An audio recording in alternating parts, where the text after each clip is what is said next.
Bonjour, moi c'est Vincent Bonhomme et je suis biologiste de l'évolution. Mon dada, c'est l'évolution de la forme des plantes et des bestioles, mais pas que.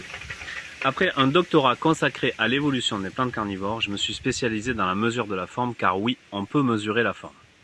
La forme, moi je trouve ça fascinant, car c'est notamment l'une des premières fonctions vraiment complexes que développe notre cerveau de nourrisson, et ce, dès les premières semaines de notre existence. Utiliser la forme pour décrire le monde qui nous entoure et mieux le comprendre, qu'il soit vivant ou non, est une des plus vieilles idées scientifiques qui soit. Et pourtant, cette idée d'utiliser la forme a des développements parfaitement modernes et puissants dans la recherche actuelle.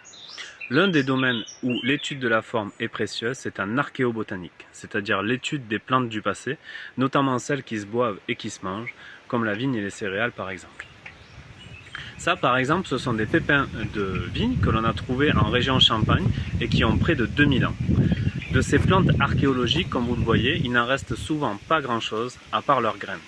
Et la forme de ces graines est souvent la seule donnée encore exploitable. C'est là que j'interviens, avec les outils mathématiques et statistiques appropriés qui nous permettent de décrire précisément et mathématiquement la forme de ces pépins pour comprendre la domestication des plantes, l'apparition des variétés et leur diffusion dans le temps et l'espace. Bref, pour continuer à documenter plus finement l'histoire commune et réciproque des plantes et des humains. Nous avons ainsi pu documenter plus précisément l'histoire de la viniculture en France depuis 26 siècles et celle des vins de Champagne sur 1500 ans avant l'invention du champagne.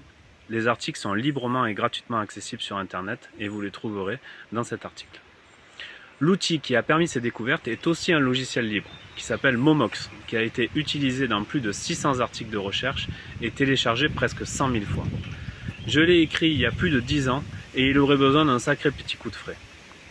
Ce coup de frais, vous allez pouvoir y contribuer dans le cadre du magnifique Champagne Tarlan et ainsi offrir ce nouveau logiciel à la compréhension archéologique du vin, des plantes, de tout ce qui a une forme intéressante à l'étudier, et vous contribuerez à laisser toujours accessible et gratuitement et librement pour les chercheuses et les chercheurs qui s'intéressent à la forme.